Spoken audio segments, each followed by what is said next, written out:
ಓಂ ಶ್ರೀ ಗುರು ಬಸವಲಿಂಗಾಯ ನಮಃ. ಸರ್ವರಿಗೂ ಶರಣು ಶರಣಾರ್ಥಿ. ಅಗ್ಗವಣಿ ಹಂಪಯ್ಯ ಅಂತ ಒಬ್ಬ ಇದ್ದಾನೆ. ಬಹಳ ಜನರಿಗೆ ಪರಿಚಿತವಿಲ್ಲದ ಶರಣ. ಯಾರಾದರೂ ಸಮಗ್ರ ವಚನ ಸಾಹಿತ್ಯ ಸಂಪುಟವನ್ನ ಓದಿದ್ರೆ ಮೊದಲು ಅಂದ್ರೆ ಅಕಾರಾದಿ ಪ್ರಕಾರ ಹೋಗ್ತಾರೆ 6ನೇ ಸಂಪುಟದಲ್ಲಿ. ಅದರಲ್ಲಿ ಅಂಗ ಸೋಂಕಿನ ಲಿಂಗ ತಂದೆ ಅಂತ ಹೇಳೊಬ್ರು ಬರ್ತಾರೆ. ಆಮೇಲೆ ಅಗ್ಗವಣಿ ಹಂಪಯ್ಯ, ಅಗ್ಗವಣಿ ಹೊನ್ನಯ್ಯ, ಇವರಿಬ್ರು ಶರಣರು ಬರ್ತಾರೆ. ಅಗ್ಗವಣಿ ಹಂಪಯ್ಯ ಅವನ ಅಂಕಿತನೇ ಬಹಳ ವಿಶೇಷ. ವಿರೂಪ ಅಷ್ಟೆ, ಅಥವಾ ಹಂಪೆಯ ವಿರೂಪ. ಅಂದ್ರೆ ವಚನಾಂಕಿತಗಳನ್ನ ರಚಿಸ್ಕೊಳ್ಬೇಕಾದ್ರೆ ಇದ್ದಂಗೆ ಇಟ್ಕೊಂಡಿಲ್ಲ ಎಷ್ಟೋ ಜನ. ನಿಜವಾಗಿ ಹಂಪೆಯ ವಿರೂಪಾಕ್ಷ ಅದು ಇರೋದು. ಹಂಪೆಯಲ್ಲಿ ವಿರೂಪಾಕ್ಷ ಅನ್ನುವಂತ ದೇವಾಲಯ, ದೇವರಿದ್ದಾನೆ. ತುಂಗಭದ್ರಾ ನದಿ ದಂಡೆ. ಅಲ್ಲಿ ಇವನು ಇರ್ತಿದ್ದ, ಪ್ರಾಯಶಃ ಅಲ್ಲೇ ಹುಟ್ಟಿರ್ಬೇಕು. ಅವನಿಗೆ ಹೆಸರು ಹಂಪಯ್ಯ ಅಂತಾನೆ ಇಟ್ಟಿದ್ದಾರೆ. ಅದೇ ಕಾರಣಕ್ಕೆ ಆ ಕಡೆ ಎಲ್ಲ ಇಡ್ತಾರೆ. ನಾವು ಹಾಸನ ಜಿಲ್ಲೆಯಲ್ಲಿ ಇದ್ದಾಗ ನೋಡಿ, ಹಂಪೇಗೌಡ, ಹಂಪಯ್ಯ, ಹಂಪಪ್ಪ ಈ ತರ ಎಲ್ಲ ಇಟ್ಕೊಂತಾರೆ. ಯಾಕೆಂದ್ರೆ ಅಲ್ಲಿ ಹಂಪೆಯ ವಿರೂಪಾಕ್ಷ ಕೆಲವರಿಗೆ ಮನೆ ದೇವರು. ಅದಕ್ಕೋಸ್ಕರ ಅವನ ಸ್ಮರಣೆಯಲ್ಲಿ ಹಂಪೇಗೌಡ ಅಂತ ಇಡ್ತಾರೆ. ಹಾಗೆ ಇವನ್ಗೆ ಹಂಪಯ್ಯ ಅಂತ ಹೆಸರಿಟ್ಟಿದ್ದಾರೆ 12ನೇ ಶತಮಾನದಲ್ಲಿ. ತುಂಬಾ ಶಾಂತ ಸ್ವಭಾವದ ಮಗು ಇರಬೇಕು. ಅವನು ಮುಂದೆ ಸಾಧನೆ ಮಾಡ್ತಾ ಮಾಡ್ತಾ ಕಲ್ಯಾಣಕ್ಕೆ ಬರ್ತಾನೆ. ಕಲ್ಯಾಣಕ್ಕೆ ಬಂದು ಓದು ಬರಹ ಕಲ್ತನೋ ಅಥವಾ ಮುಂಚೆನೆ ಓದು ಬರಹ ಕಲ್ತಿದ್ನ, ಮೋಸ್ಟ್ಲಿ ಕಲ್ಯಾಣಕ್ಕೆ ಬಂದೇ ಕಲ್ತಿರ್ಬೇಕು. ಎಷ್ಟು ಅದ್ಭುತವಾದ ವಚನಗಳಿದಾವೆ ಅಂದ್ರೆ 4 ವಚನಗಳಿದೆ. ಅದರಲ್ಲಿ ಮೊದಲನೇ ವಚನನೇ ಬಹಳ ಅದ್ಭುತವಾಗಿದೆ. ಭಕ್ತ್ಯಾನಂದ ವನವೆಂಬ, ಭಕ್ತ್ಯಾನಂದ ಅನ್ನುವಂಥದ್ದೇ ವನ. ಅಲ್ಲಿ ಜ್ಞಾನಾಂಕುರವೆಂಬ ಎಳೆ ಹಸಿರನ್ನ ತಿಂದು, ಅಂದ್ರೆ ಒಂದು ಹಸು ಮೇಯೋದನ್ನ ಉದಾಹರಣೆ ಕೊಡ್ತಾನ. ಭಕ್ತಿ ಆನಂದ ಅಂತಕ್ಕಂಥದ್ದೇ ವನ. ವನದಲ್ಲಿ ಹಸುಗಳು ಕರಿಕೆ ತಿಂದು ಆನಂದವಾಗಿ ನೀರು ಕುಡಿದು ಬಂದು ಮರದ ನೆರಳಲ್ಲಿ ಮಲ್ಕೊಂತವೆ. ಮಲ್ಕೊಂಡು ಮೆಲ್ಕಾಡಿಸಿ ಆಮೇಲೆ ಹಾಲು ಕೊಡ್ತವೆ, ತೊರೆ ಬಿಡ್ತವೆ. ತೊರೆ ಬಿಡೋದು ಅಂತ ಹೇಳ್ತಾರೆ. ಅದನ್ನ ಎಷ್ಟು ಚೆನ್ನಾಗಿ ಅವನು ಪ್ರಾಯಶಃ ನೀರು ತುಂಬ ಕಾಯಕ ಮಾಡ್ತಿದ್ದ. ಅಗ್ಗವಣಿ ಕಾಯಕ ಅಂದ್ರೆ, ಅಗ್ಗವಣಿ ಅಂದ್ರೆ ನೀರು ಅಗ್ಗವಣಿ ಕಾಯಕ ಅಂದ್ರೆ ನೀರು ತುಂಬಿಸೋ ಕೆಲಸ. ಅಂದ್ರೆ ಅವಾಗೆಲ್ಲ ನೀರು ತರಬೇಕಲ್ಲ ಹೊರಗಡೆಯಿಂದ. ಕೆಲವು ಶರಣರಿಗೆ ಸಾಮಾನ್ಯವಾಗಿ ಯಾರು ಹೆಚ್ಚು ಜನ ಮಕ್ಕಳೇ ಇಲ್ಲ. ಮಕ್ಕಳಿದ್ದಿದ್ದು ಲೆಕ್ಕನೇ ಇಲ್ಲ. ಗಂಡ ಹೆಂಡತಿ ಇಬ್ರು ಇರ್ತಿದ್ರು. ಅದರಲ್ಲೂ ಇಬ್ಬರಿಗೆ ನೀರು ತಂದ್ಕೊಳ್ತಿದ್ರು ಕೆಲವರು. ಆಮೇಲೆ ನೀರು ಆವಾಗ ಅಲ್ಲಲ್ಲಿ ಝರಿಗಳಿರ್ತಿದ್ವು, ಬಾವಿಗಳಿರ್ತಿದ್ವು, ಕೆರೆಗಳಿರ್ತಿದ್ವು. ನೀರು ತಗೊಳ್ತಿದ್ರು. ಕೆಲವರಿಗೆ ನೀರು ತೊಳಕ ಆಗಲ್ಲ, ದೂರ ಆಗತ್ತೆ. ಅಂಥವರು ಶರಣರೇ. ಅವಾಗ ಅರಮನೆಗಳಲ್ಲಿ, ಗುರುಮನೆಗಳಲ್ಲಿ ಸಿರಿವಂತರೆಲ್ಲ ನೀರನ್ನ ಹಾಕಿಸ್ಕೊಳ್ತಿದ್ರು. ಬಿಡಿ ಆಳುಗಳನ್ನಿಟ್ಟು ಹಾಕಿಸ್ಕೊಂತಿದ್ರು. ಅವ್ರದ್ದು ಉದ್ಯೋಗ ಅದೇ, ಬೆಳಗ್ಗೆಯಿಂದ ಸಾಯಂಕಾಲ ತನಕ ನೀರು ತುಂಬಿಸೋದು. ಬಹಳ ಜನ ಇದ್ರೆ ಇವನು ಅದೇ ಕೆಲಸ ಮಾಡ್ತಕ್ಕಂಥವನು. ಅದನ್ನೇ ಕಾಯಕವನ್ನಾಗಿ ಮಾಡ್ಕೊಂಡವನು. ಆದರೆ ಬೇರೆ ಶರಣರು ಸಾಮಾನ್ಯವಾಗಿ ವೃತ್ತಿ ಬಗ್ಗೆ ಹೇಳ್ತಾರೆ. ನೀರು ತುಂಬಿಸೋ ಕಾಯಕ ಇದ್ರೆ ಒಂದು ವೃತ್ತಿ ಬಗ್ಗೆ ಹೇಳಿರೋ ಒಂದು ವಚನ ಇದ್ದೇ ಇರ್ತದೆ. ಆದ್ರೆ ಇವಂದಿಲ್ಲ. 4 ವಚನಗಳು ಮಾತ್ರ ಸಿಕ್ಕಿದೆ. 4 ವಚನಗಳಲ್ಲಿ 3 ವಚನ ಪಂಚಾಕ್ಷರಿ ಮಹಿಮೆಯನ್ನೇ ಹೇಳ್ತಾ ಇದೆ. ಇದು ಅದೇ ಹೇಳ್ತಾ ಇರೋದು. ಅವನು ಮೊದಲನೇ ವಚನ ಭಕ್ತಿ ಆನಂದವೆಂಬ ವನದಲ್ಲಿ ಜ್ಞಾನ ಅಂಕುರವೆಂಬ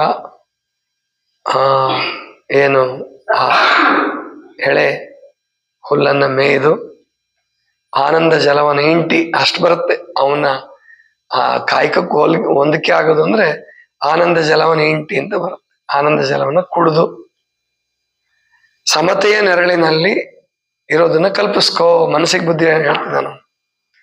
ಒಂದು ಹಸು ಹೇಗೆ ಕಾಡಿನಲ್ಲಿ ಮೇಯ್ದು ನೀರು ಕುಡಿದು ಬಂದ್ ನೆರಳಲ್ಲಿ ಮಲ್ಕೊಂಡ್ ಮೇಲೆ ಕಾಣಿಸುತ್ತೆ, ಹಾಗೆ ನೀನು ಹಾಗೆ ಬದುಕು. ಧರ್ಮ ಅರ್ಥ ಕಾಮ ಮೋಕ್ಷವೆಂಬ ಚತುರು ಧರ್ಮಾರ್ಥ ಕಾಮ ಮೋಕ್ಷವೆಂಬ ಮೊಲೆ ತೊರೆತು. ತೊರೆತು ಅಂದ್ರೆ ತರು ಬಿಟ್ಟು, ತೊರೆ ಬಿಟ್ಟು. ಧರ್ಮ ಅರ್ಥ ಕಾಮ ಮೋಕ್ಷ ಅನ್ನುವಂಥದ್ದು ಪುರುಷಾರ್ಥಗಳು, ಚತುರ್ವಿಧ ಪುರುಷಾರ್ಥಗಳು. ಮನುಷ್ಯ ಸಾಧಿಸ್ಬೇಕಾದಂಥದ್ದು ಎಲ್ರೂ. ಅದೇನು ಇದು ವೇದದಲ್ಲಿ ಬರುತ್ತೆ, ಇದು ಬ್ರಾಹ್ಮಣರದ್ದು ಅಲ್ಲ. ಪ್ರತಿಯೊಬ್ರು ಒಳ್ಳೇದನ್ನ ಯಾರು ಬಯಸ್ತಿರೋ ಧರ್ಮ ಮಾರ್ಗದಲ್ಲಿ ಇರಬೇಕು. ಕಾಯಕ ಮಾಡಿ ಅರ್ಥವನ್ನು ಗಳಿಸ್ಬೇಕು, ಹಣ ಗಳಿಸ್ಬೇಕು, ಬಯಕೆಗಳನ್ನ ಈಡೇರಿಸ್ಕೊಳ್ಬೇಕು. ಜೀವನ ಇದೆ ಅಂದ್ಮೇಲೆ ಎಲ್ಲವನ್ನೂ ಬಿಟ್ಟು ಹೋಗಕ್ ಬರಲ್ಲ. ಬಿಟ್ಟೋದ್ರೂ ಅವನ ಬಯಕೆ ಈಡೇರುತ್ತೆ ಅಂತ ಹೇಳಕ್ಕಾಗಲ್ಲ. ಆದ್ರಿಂದ ಎಲ್ಲರ ಜೊತೆ ಇದ್ದು, ಎಲ್ಲದರ ಜೊತೆ ಇದ್ದು ಧರ್ಮಾರ್ಥ ಕಾಮ ಮೋಕ್ಷ, ಕೊನೆಗೆ ಮೋಕ್ಷ, ಬಿಡುಗಡೆ, ತೃಪ್ತಿ ಹೊಂದೋದು, ಆನಂದ ಹೊಂದೋದು. ಅವೇ 4 ಮೊಲೆಗಳು. ಹಸುವಿಗೆ 4 ಮೊಲೆಗಳು ಇರ್ತಾವಲ್ಲ, ಅದನ್ನ ಅವನು ಎಲ್ಲಿಗೆ ಹೋಲಿಕೆ ಮಾಡ್ತಾನೆ ಅಂದ್ರೆ ವಿರೂಪನ ಕರುಣೆ ಎನ್ನುವಂತ ಕಾಮಧೇನು ಕರೆಯುತ್ತೆ. ಪಂಚಾಕ್ಷರಿ ಎಂಬ ಕಾಮಧೇನು ಅಂದ್ರೆ ಹಸು ವಿರೂಪನ ಕರುಣೆ ಎನ್ನುವಂತ ಹಾಲನ್ನ ಎರೆಯುತ್ತೆ, ಕೊಡುತ್ತೆ ಅನ್ನುವಂತ ಮಾತನ್ನ ಹೇಳ್ತಾನೆ. ಮುಂದಿನ ವಚನದಲ್ಲಿ ಪಂಚಾಕ್ಷರಿ ಮಹಿಮೆನೆ ಹೇಳ್ತಾನೆ. ಕೊನೆದು ಒಂದು ಬೆಳಗಿನ ವಚನ ತರ ಇದೆ, ಆದ್ರೆ ಅದರಲ್ಲಿ ಕಲ್ಯಾಣ ಕ್ರಾಂತಿಯನ್ನ ಅವನು ಹೇಳ್ತಿದ್ದಾನೇನೋ ಅನ್ನೋ ಮನೋಭಾವನೆ ಬರ್ತದೆ. ಅಂತಹ ವಚನ ಕೂಡ ಇದೆ. ಇವತ್ತು ಇವನ ಬಗ್ಗೆ ಪುಸ್ತಕದಲ್ಲಿ ಬರೆದ್ವಿ. ಅಂದ್ರೆ ತುಂಬಾ ಅಪರಿಚಿತ ಶರಣ, ಗೊತ್ತೇ ಇಲ್ಲ. ಕೆಲವ್ರಿಗೆ ಅಂಕಿತವೂ ಗೊತ್ತಿಲ್ಲ, ಹೆಸರು ಕೇಳಿಲ್ಲ ಎಷ್ಟೋ ಜನ. ಅಗ್ಗವಣಿ ಹಂಪಯ್ಯ, ಅವನ ಅಂಕಿತ ವಿರೂಪ. ಒಂದ್ರಲ್ಲಿ ಮಾತ್ರ ಚೆನ್ನ ಹಂಪೆಯ ವಿರೂಪ ಅಂತ ಬಂದಿದೆ. 4 ವಚನಗಳಲ್ಲಿ 3 ವಚನಗಳಲ್ಲಿ ಬರೀ ವಿರೂಪ ಅಂತಾನೆ ಬಂದಿದೆ. ಈ 1 ವಚನದಲ್ಲಿ ಮಾತ್ರ ಚೆನ್ನ ಹಂಪೆಯ ವಿರೂಪ ಅಂತ ಬಂದಿದೆ. ಚೆನ್ನ ಅಂದ್ರೆ ಅಲ್ಲಿ ಗೊತ್ತಾಯ್ತು, ಪ್ರಿಯ ಶರಣ ಸತಿ ಲಿಂಗಪತಿ ಭಾವದ ಕಲ್ಪನೆಯೂ ಕೂಡ ಅವನಿಗಿದೆ. ಹೀಗೆ ಶರಣರು ಕೇವಲ 4 ವಚನಗಳನ್ನು ಹೇಳಿದ್ರು ಕೂಡ ಅತ್ಯಂತ ಸಾಹಿತ್ಯಾತ್ಮಕವಾಗಿ, ಜೊತೆಗೆ ಆಧ್ಯಾತ್ಮದ ತಿರುಳು, ಆತ್ಮ ಅಮೃತ, ಆನಂದಾಮೃತ, ಭಕ್ತಿಯ ಅಮೃತ, ಜ್ಞಾನಾಮೃತ ಅದರಲ್ಲಿ ಇದೆ. ಅಂತಹ ವಚನಗಳನ್ನ ಹೇಳ್ತಾ ಇದ್ರು ಶರಣರು. ಇನ್ನು ನಾವೆಲ್ಲ ಇಂಥದ್ರ ಕಡೆ ಗಮನ ಕೊಟ್ಟಿಲ್ಲ, ನಾನೇ ಕೊಟ್ಟಿರ್ಲಿಲ್ಲ. 30-31 ವರ್ಷಗಳಿಂದ ಈ ಮಾರ್ಗದಲ್ಲಿದ್ರು ಕೂಡ ಅದು ವಚನ ಸಾಹಿತ್ಯ, ಸಮಗ್ರ ವಚನ ಸಾಹಿತ್ಯ ತಪ್ಪುಗಳು ಬಹಳ ಇದ್ದಿದ್ರಿಂದ ಮತ್ತೆ ನನಗೆ ಟೈಮ್ ಇರಲ್ಲ, ಬೇರೆಯವ್ರ ಹತ್ರ ಓದಿಸ್ಕೊಳ್ಬೇಕು. ಹಾಗಾಗಿ ಇಂಥವನ್ನೆಲ್ಲ ನೋಡಕ್ಕೆ ಹೋಗ್ತಿರ್ಲಿಲ್ಲ. ಈಗ ವಚನಾಂಕಿತಗಳ ವೈಶಿಷ್ಟ್ಯ ಮತ್ತು ವೈವಿಧ್ಯ ಬರಿಬೇಕಾಗಿರೋದ್ರಿಂದ ಮತ್ತು ಪ್ರತಿಯೊಬ್ಬ 12ನೇ ಶತಮಾನದ ಪ್ರತಿಯೊಬ್ಬ ಶರಣ ಶರಣೆಯರ ವಚನಾಂಕಿತಕ್ಕೆ ಅರ್ಥ ಸಿಗ್ಬೇಕು.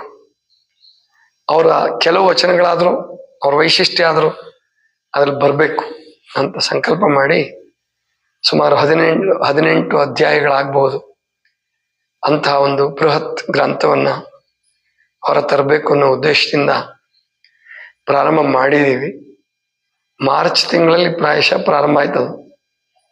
ಏಪ್ರಿಲ್, ಮೇ, ಜೂನ್, ಜುಲೈ ಶುರುವಾಗಿ 4 ತಿಂಗಳಾಗಿದೆ. ಇನ್ನೂ 4 ತಿಂಗಳಾಗತ್ತೆ. ಅಂದ್ರೆ ಚೆನ್ನಾಗಿ ಬರೆದ್ರೆ, ಸತತವಾಗಿ ಬರೆದ್ರೆ, ಇಲ್ಲಿ ಹೋದ್ರೆ ಇನ್ನು ಮುಂದಕ್ಕೆ ಹೋಗ್ಬಿಡುತ್ತೆ. ಆ ಸಾಧ್ಯತೆನೂ ಇರುತ್ತೆ. ಒಂದು 6 ತಾಸಾದ್ರೂ, 4ರಿಂದ 6 ತಾಸು ಅದ್ರ ಜೊತೆಗೆ ನಾವು ಕಳೀಲೇಬೇಕು. ಹಿಂಗಾಗಿ ನಮಗೆ ಎಷ್ಟು ಸಂತೋಷ ಆಗಿದೆ ಅಂದ್ರೆ ಆ ದಿನ ಹೋಗೋದೇ ಗೊತ್ತಾಗಲ್ಲ. ಮೊದಲು ಗೊತ್ತಾಗ್ತಿರ್ಲಿಲ್ಲ. ಮೊದಲು ಸ್ವಲ್ಪ ಬೇಡವಾದದ್ದನ್ನು ಕಸ ತುಂಬ್ಕೊಂತಿದ್ವಿ ತಲೆ ಒಳಗೆ. ಪೇಪರ್ ಓದೋದು, ಏನಾದ್ರು ದೇಶದ ಬಗ್ಗೆ, ನ್ಯೂಸು ಅದು ಬೇಡವಾದದ್ದು ಮತ್ತೆ ತೆಗೆದು ಹಾಕ್ಬೇಕಾಗ್ತಲ್ಲ, ಇನ್ನು ತೆಗೆದು ಹಾಕ್ಬೇಕದ್ನ. ಈಗ ಅದನ್ನ ಬಿಟ್ಬಿಟ್ವಿ, ಪೇಪರ್ ನೋಡಕ್ ಟೈಮೇ ಇರಲ್ಲ ಇವಾಗ. ನೋಡ್ಬೇಕು ಅಂತಾನು ಅನ್ಸಲ್ಲ, ನೋಡ್ಬೇಕು ಅಂತಾನು ಅನಿಸ್ತಾ ಇಲ್ಲ. ಹಂಗೇನಾದ್ರೂ ಇಚ್ಛೆ ಇದ್ರೆ ಸ್ವಲ್ಪ ರೇಡಿಯೋ ಕೇಳ್ಕೊಳ್ಳೋದು ಇದೆ, ಅದು ಬೇಕು, ದೇಶದ ಬಗ್ಗೆನೂ ಬೇಕು, ತಿಳ್ಕೋಬೇಕು. ಆದ್ರೆ ಈ ಶರಣರ ಅಮೃತ ವಚನಾಮೃತ ಇದೆಯಲ್ಲ, ಇಷ್ಟು ಅದು ಸವಿತಾ ಸವಿತಾ ಸವಿತಾ ಹೋದ ಹಾಗೆ ಅದು ರುಚಿ ಕೆಡೋದಿಲ್ಲ, ರುಚಿ ಜಾಸ್ತಿ ಆಗ್ತಾ ಹೋಗುತ್ತೆ. ಮನುಷ್ಯ ನಿರ್ಮಿತ ಅಮೃತಗಳು, ಹಾಲೇ ಇರಲಿ ಅಥವಾ ಮತ್ತೇನು ಜೇನುತುಪ್ಪನೇ ಇರಲಿ, ಏನೇ ಇರಲಿ, ಇದು ಮನುಷ್ಯ ನಿರ್ಮಿತ, ಮನುಷ್ಯ ಕೊಟ್ಟ ಹೆಸರುಗಳು ಅಮೃತ ಅಂತ ಹೇಳಿ. ಆದ್ರೆ ವಚನಾಮೃತ ಅದು ಶರಣರ ಹೃದಯದ ಆಳದಿಂದ ಬಂದಂತಹದ್ದು. ಶರಣರ ಹೃದಯವೇ ಅದರ ಉಗಮ ಸ್ಥಾನ. ಅಲ್ಲಿಂದ ಹರಿದು ಅದು ಇಲ್ಲಿವರೆಗೆ 900 ವರ್ಷಗಳವರೆಗೆ ಹರಿತಾ ಹರಿತಾ ನಮ್ಮವರೆಗೂ ಬಂದಿದೆಯಲ್ಲ, ಅಥವಾ ನಾವು ಅದರವರೆಗೂ ಹೋಗಿ ಮುಟ್ಟುವ ಭಾಗ್ಯ, ಅದು ಮಾನವ ಜನ್ಮದ ಸಾರ್ಥಕತೆ ಅದು. ಅದನ್ನ ನಾವೆಲ್ಲರೂ ಸವಿಬೇಕು. ಅದಕ್ಕೆ ನೀವೆಲ್ಲರೂ ವಚನ ಹೇಳಿ, ಏನಾರು ಒಂದು ಹೇಳಿ ಅಂತ ಯಾಕೆ ಬಿಡ್ತೀನಿ ಅಂದ್ರೆ, ಎಲ್ರೂ ಅದ್ರ ಕಡೆ ಗಮನ ಹರಿಸ್ಬೇಕು. ಸಾಯಂಕಾಲ ಏನಾದ್ರು ಒಂದು ಹೇಳ್ಬೇಕು ನಾನು ಅನ್ನುವಂಥದ್ದು ಬೇಕು. ಆವಾಗ ನೀವು ಸ್ವಲ್ಪನಾರು ಪ್ರಯತ್ನ ಮಾಡ್ತೀರಾ. ಅದನ್ನ ಪ್ರತಿಯೊಬ್ರು ಮಾಡಿ, ಪ್ರತಿಯೊಬ್ರು ಹೇಳಿ, ಸಂತೋಷ ಪಡಿ. ಇದಿಷ್ಟು ಇವತ್ತಿನ ಚಿಂತನ. ಸರ್ವರಿಗೂ ಶರಣ ಶರಣ.